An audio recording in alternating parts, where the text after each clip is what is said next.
예비 고1이 기말 이후에 고등 내신 준비를 어떻게 해야 되는가? 현 이제 중3이 이제 끝나고 나서 고1 기말 이후에 어떻게 진행하면 좋냐면요. 일단 학생의 선행 상태에 따라 다르겠죠. 지금 11월부터 12월 요 사이가 아이들이 굉장히 노는 시기예요. 중3들이. 근데 이 시기를 좀 중요하게 좀 쓰셔야 돼요. 왜냐면 12월 달 돼서 이제 크리스마스 있고 또 이렇게 뭐 이렇게 노는 시간 많잖아요. 뭐 1월 1일부터 공부하겠다 이렇게 하면 안 돼요. 그래서 제 생각은 지금 12월까지 올해까지 현 중3이면 고등학교 1학년 1학기 과정 한 2달 정도니까 충분히 가능하거든요. 1학기 과정을 좀 완벽하게 했으면 좋겠다. 특히 어디가 중요하냐면요. 제가 뭐 이렇게 영상에서 말씀드리지만 끊어서 하는데 강부등식까지 한번 끊으세요. 강부등식까지 끊고 그다음에 약간의 어떤 유형 문제들까지 좀 빠르게 처리할 수 있는 확인을 해주시고 그다음에 그 뒤에 있는 도형의 방정식 파트 즉 원방 나오고 이런 파트 있거든요. 여기가 제가 느끼기에는 고등학교라는 게 올라갈 때 엄청 빨라야 돼요. 그러면은 약간 내신에서 좋은 상황이 생겨요.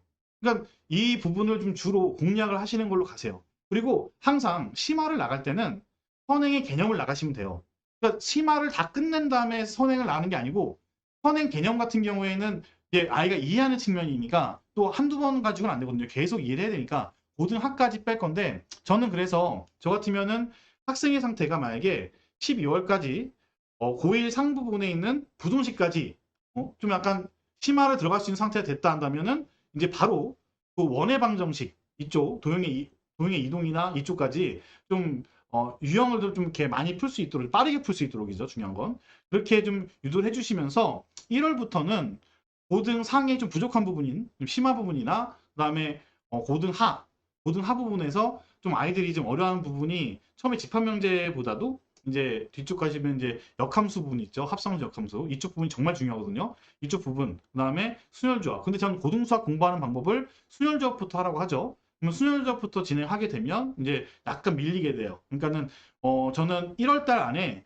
고등하를 개념을 다 끝내고 유형 정도, 약간 중난이도 정도를 또 빠르게 풀 수 있는 정도까지 연습시키는 게 가장 좋죠.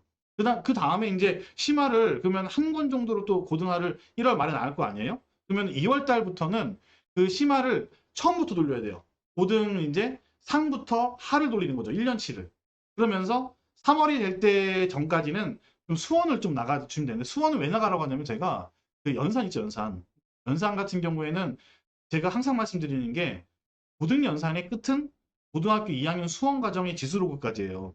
이 연산이 느리면 아무리 고1 때 잘해봤자 연산이 느려가지고 시간 내에 못 풀거든요. 이 부분들 좀 생각해 주시면서 작전을 짜시면 될 것 같아요. 그 다음에 2월 달까지는 계속 그냥 무조건 수원 쪽 갈 수 있는 데까지 뭐 상학함수 개념이든 아니면 솔직히 상학함수 개념 정도까지 좀 나가주면 좀 편하긴 해요. 뭐 정말 여유 있는 친구들 아까는 제가 말씀드린 거는 고등 상이 좀 덜 된 친구들을 말씀드린 건데 현재 뭐 이렇게 중3인데 난 고등 상을 한 번 정도는 다 했다 개념을 한다면 사실 수투까지 뭐 가셔도 큰 상관은 없어요. 근데 저는 하나 확실히 말씀드릴 수 있는 건 1년 이상의 선행을 해봤자 고등학교 1학년 과정에서 도움이 안 돼요. 그러니까 중요한 건 이거죠. 아이가 어떤 상태인지 먼저 보시고 이 학생이 고등학교 1학년 과정, 고등 3과 고등 하 과정이 좀 완벽하게 돼 있다 한다면은 수원 수투를 막 나가는 건 상관이 없어요. 근데 그걸 나가면서 꼭 생각하셔야 되는 건 그걸 나갔기 때문에 고등학교 1학년 수학이 쉬워질 거라고 생각을 절대 하시면 안 돼요. 오히려 반대로 고등학교 1학년 과정을 탄탄히 해놓은 친구들이 고등학교 2학년 과정이 빨라지는 거예요. 이 부분 반대거든요. 그러니까 제가 항상 말씀드리죠. 제 커리큘럼 말씀드릴 때도 중등에서 고1까지 올라가는 거는 최대한 빠르게 진입을 하는 게 좋은데 고1 넘어서부터는 빠르게 갈 필요가 저는 없다는 거예요. 제 말은. 고1이 안 된 친구가 양측으로 해가지고 그냥 고2 넘어갔다? 이 친구들은 분명히 고2 때 가서 후회할 수밖에 없어요. 고1 수학이 안 돼 있으면 고2, 고3이 무너지는 구조거든요. 그러니까 선행의 꼭지점은 일단 고등학교 1학년으로 잡으셔야 돼요. 전 이렇게 말씀드리고 싶어요. 이 정도면 답변 되시겠죠? 자, 그 다음에